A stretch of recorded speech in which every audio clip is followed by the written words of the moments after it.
wabarakatuh. Halo Sobat JKN, selamat datang di Bincang Slemadia All About JKN. Nah Sobat JKN, ini merupakan episode pertama kita di Bincang Slemania, di mana kita akan berbincang-bincang nih atau ngobrol-ngobrol mengenai JKN, terutama untuk warga masyarakat di area Sleman nih. Nah Sobat JKN, tentu saja di Bincang Slemania ini kita harus kenalan dulu ya, karena tak kenal maka tak sayang. Sebelumnya perkenalkan, halo, aku Winanti Latifisna, ini biasa dipanggil Wina, sebagai host pada Bincang Slemania. Nah, pada episode kali ini atau episode pertama kita akan membahas mengenai rehab atau rencana pembayaran bertahap, merupakan program BPJS Kesehatan yang akhir-akhir ini sedang digencarkan oleh BPJS Kesehatan. Tapi sebenarnya apa sih rehab dan bagaimana mekanismenya? Kita sudah bersama dengan expertnya langsung nih, bersama Ibu Mutmainah Hayati atau Ibu Ina. Assalamualaikum Ibu. Waalaikumsalam Mbak Wina. Gimana halo kabarnya Sobat JKN? Gimana kabarnya? Alhamdulillah. Alhamdulillah baik. Nah, Sobat JKN, Ibu Ina ini merupakan kepala bagian PKP. PKP itu apa Ibu? PKP, Perencanaan Keuangan dan Pemeriksaan. Iya, itu dia. Jadi kita di sini sudah kelihatan ya mau bahas apa ya. Langsung aja kita masuk ke pembahasannya. Langsung aja kali ya Bu ya, kalau kita buka di aplikasi mobile JKN ada menu rehab. Banyak yang bertanya-tanya mengenai rehab. Orang-orang pasti berpikirnya rehab itu terkait dengan narkoba. Padahal apa hubungannya BPJS dengan narkoba ya Bu ya? Kita luruskan dulu, sebenarnya rehab itu apa Bu?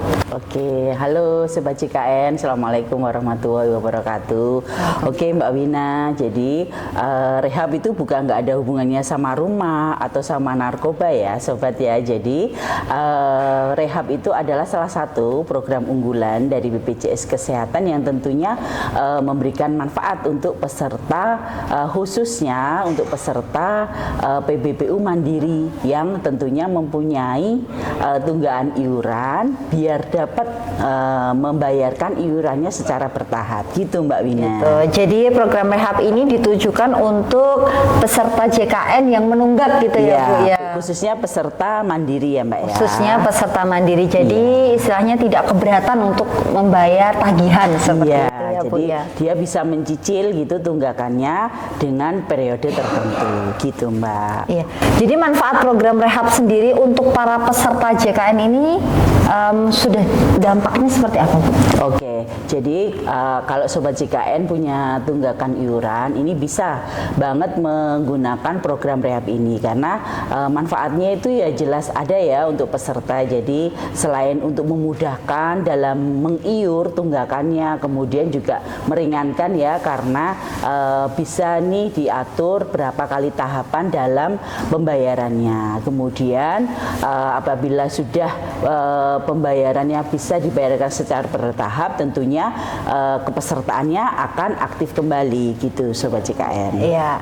Lalu untuk persyaratannya sendiri Bu, agar peserta yang mempunyai tunggakan itu bisa ikut rehab, itu persyaratannya apa aja? Oke, jadi kalau Sobat JKN mempunyai tunggakan iuran kemudian mau ikut rehab gitu, yang pertama syaratnya adalah untuk tunggaan dari peserta, tunggaan peserta PBPU Mandiri harus di atas 3 bulan. Jadi kalau masih 1 sampai 3 bulan belum bisa mengikuti program rehab Mbak Wina. Jadi di atas 3 bulan. Jadi 4 sampai 24 bulan. Kemudian nanti tentunya syaratnya selanjutnya adalah mendaftar bisa ke aplikasi mobile JKN ataupun bisa datang ke kantor BPJS Kesehatan.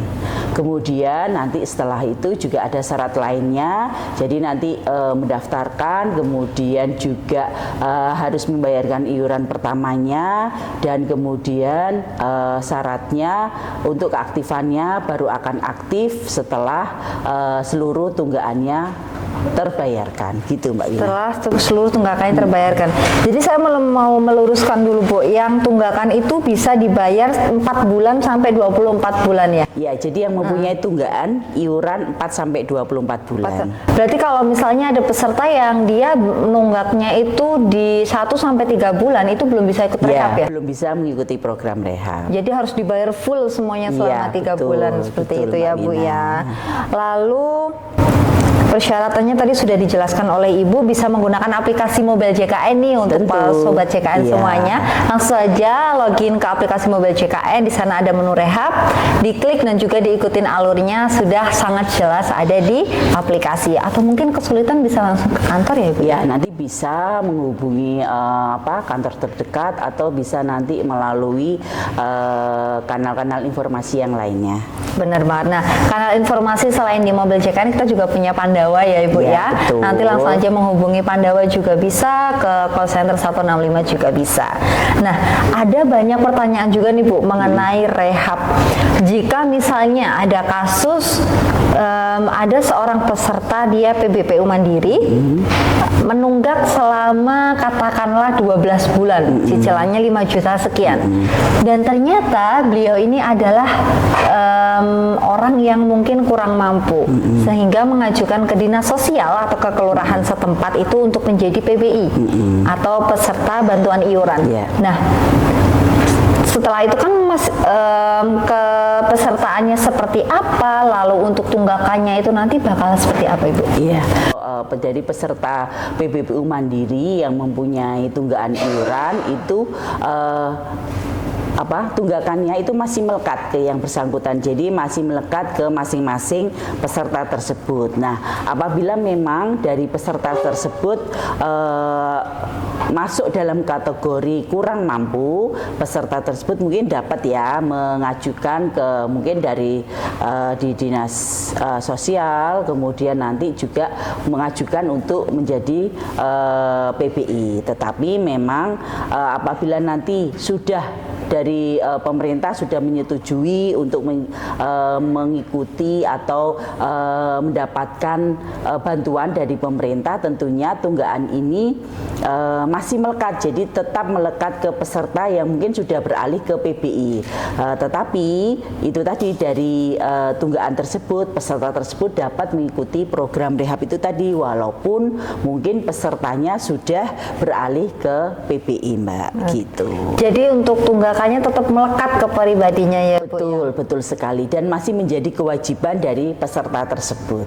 Nah, itu kepesertaannya apakah tetap aktif bisa untuk digunakan berobat atau hanya bisa berobat jalan atau bagaimana Ibu? Ya, jadi kalau peserta menunggak ini sudah beralih ke PBI, kemudian sudah aktif gitu ya, walaupun sudah mempunyai tunggakan iuran sebagai peserta mandiri, kepesertaannya akan tetap aktif. Jadi tidak ada permasalahan dalam keaktifannya. Tetapi memang itu tadi yang kami sampaikan Mbak Wina, jadi tunggakannya masih melekat ke yang bersangkutan gitu ya, dan menjadi kewajiban dari peserta tersebut. Jadi kewajibannya tetap harus dilaksanakan ya Ibu ya, Iya, walaupun betul. sudah ada bantuan dari pemerintah seperti itu. Lalu ada lagi nih Bu kasus yang misalnya katakanlah dalam satu kakak tersebut ada 3 orang, ayah, ibu dan juga anaknya satu. Menunggak kan berarti artinya semuanya menunggak ya Bu ya.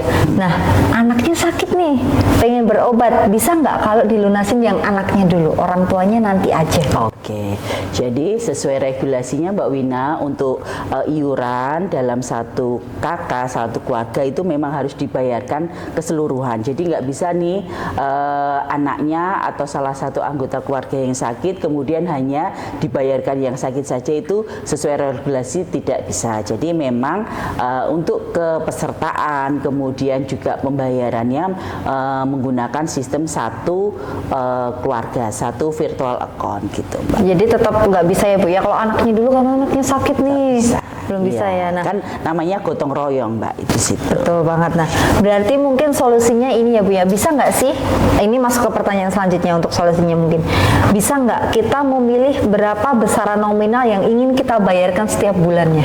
Ya, jadi kalau nominalnya memang sesuai dengan tunggakannya. Jadi kita nggak bisa, kalau nominal memang sudah ini ya, sudah sesuai dengan tunggakan kita. Tetapi untuk berapa kali tahapannya dalam pembayarannya itu bisa kita tentukan ditentukan. Nah, itu maksimal adalah 12 tahapan, 12 kali cicilan, Mbak. Jadi kalau umur tunggakannya 24 bulan, itu juga maksimal adalah 12 kali tahapan pembayaran. Jadi kalau nominalnya sudah sesuai, harus sesuai dengan tunggakannya, tetapi kalau tahapannya bisa disesuaikan dengan kemampuan dari peserta tersebut. Jadi mungkin kalau memperingannya gini ya Bu ya, bisanya 12 bulan nih, itu sudah ditentukan ya Bu ya. Yeah. Tinggal memilih mau bayar 6 bulan dengan nominal segini atau 12 bulan dengan nominal segini gitu ya Bu ya. Betul sekali Mbak. Jadi nanti di aplikasi mobile JKN itu sudah bisa istilahnya menghitungkan secara otomatis berapa kali sobat JKN yang mempunyai tunggakan ini dapat membayarkan tunggakannya secara bertahap. Seperti itu. Lalu Bu, misalnya ada beberapa orang yang kasusnya misalnya saya pekerja swasta didaftarkan oleh perusahaan, suatu saat ada PHK nih atau saya keluar. Nah, itu apakah saya langsung saya keluar ini saya belum tahu ada tunggakan atau tidak, apakah saya harus membayar BPJS lagi. Nah, saya sadarnya setelah 1 tahun katakanlah, apakah akan ada tagihan untuk saya yang sudah di PHK ini atau seperti apa? Ya, jadi kalau beda ya Mbak, jadi kalau ini untuk segmen peserta penerima upah, istilahnya peserta dari segmen badan usaha.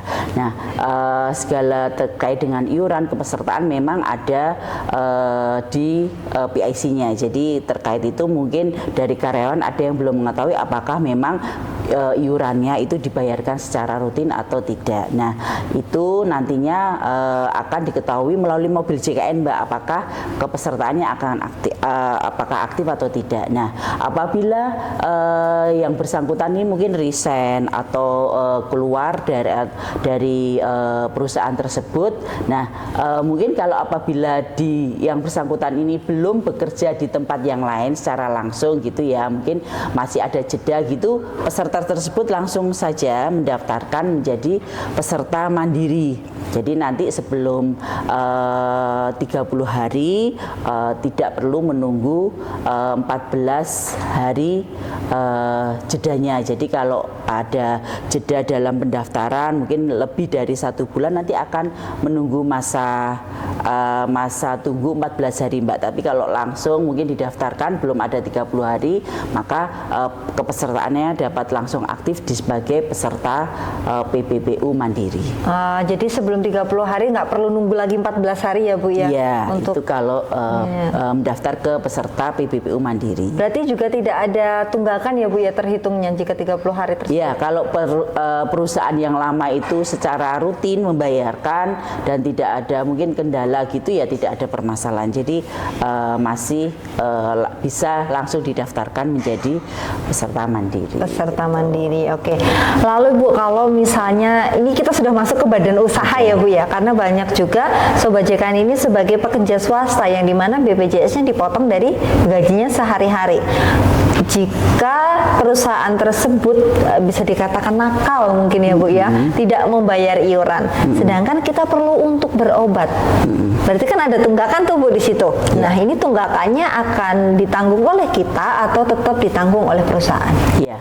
Jadi kalau sebagai peserta PPU atau penerima upah itu, maka kewajibannya kan ada 4%-nya dari badan usaha atau perusahaan, kemudian 1%-nya dari si pekerja ini. Nah, apabila memang dari perusahaan ini menunggak iuran, maka kewajibannya memang harus diselesaikan oleh perusahaan ini atau badan usaha ini, karena memang sesuai ketentuannya seperti itu. Nah, jadi nanti yang menyelesaikan adalah dari badan usaha tersebut, bukan dari peserta tersebut. Nah, apabila itu tadi, kalau memang peserta atau yang bersangkutan atau pekerja ini keluar atau mungkin resign gitu, nah dari PIC badan usaha ini dapat melakukan mutasi keluar yang bersangkutan, sehingga nanti apabila yang bersangkutan sakit, yang bersangkutan bisa mendaftarkan sebagai peserta mandiri. Jadi tetap ini ya Bu ya, saya cross check lagi bahwa itu merupakan tanggung jawab dari PIC atau dari perusahaan ya Bu ya. Oke. Lalu tadi saya meng-highlight bahwasanya tunggakan ini di 24 bulan atau 2 tahun ya Bu ya. Iya. Berarti misalnya nih ada orang atau ada peserta yang dia menunggaknya selama 4 tahun katakanlah, tidak pernah bayar BPJS Kesehatan. Betul. Berarti itu dihitungnya hanya 2 tahun saja Bu? Ya, jadi betul Mbak Wina. Jadi sesuai regulasi untuk peserta PPPU Mandiri yang mempunyai tunggakan iuran lebih dari 24 bulan, maka kewajiban yang dipenuhi memang 24 bulan itu plus 1 bulan berjalan. Jadi 24 bulan menunggaknya plus 1 bulan berjalan tersebut. Jadi kalau peserta tersebut menunggak dari 2020 nih, sekarang udah 2024, maka kewajiban yang harus dibayarkan untuk tunggakannya adalah 24 bulan plus 1 bulan berjalan tersebut. Gitu.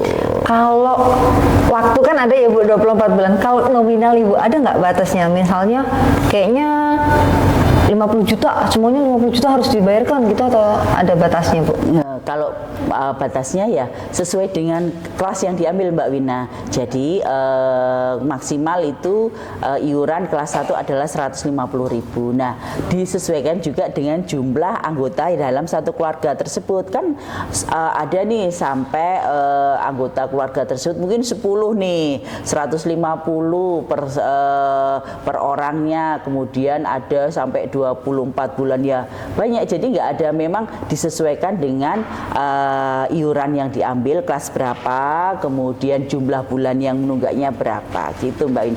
Jadi disesuaikan dengan kelasnya tersebut. Disesuaikan dengan kelasnya ya Bu ya. Lalu misalnya ada yang mau rehab nih Bu ya, sedang menjalankan proses rehab, dilalah kalau kata orang Jerman ya Bu ya, Jermanahan maksudnya. Dilalah itu dilalah atau tiba-tiba ternyata di proses rehab tersebut harus berobat, bisakah dipakai BPJS? Ada solusinya Mbak Wina itu. Jadi kalau peserta menunggak kemudian sudah ikut program rehab, kemudian di tengah-tengah nih dia sakit nih, jadi membutuhkan untuk JKN-nya. Jadi peserta tersebut dapat melunasi sisa dari tunggakannya atau sisa dari cicilannya. Jadi peserta tersebut dapat melunasi seluruh sisa dari tunggakannya, kemudian nanti baru kepesertaannya akan aktif kembali dan dapat digunakan untuk berobat, Mbak. Jadi tetap harus dilunasi dulu baru bisa berobat ya Bu ya. Betul sekali. Nah, tadi juga sedikit tentang pembayaran di tengah ya Bu ya, kalau ini bisa pakai berobat. Lalu bagaimana jika saat keberjalanan rehab ini tiba-tiba orangnya tidak mampu untuk membayar iuran lagi?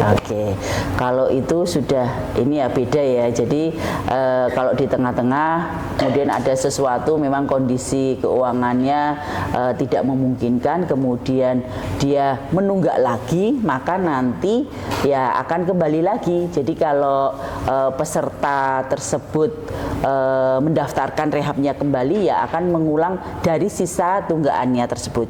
Gitu Mbak Wina.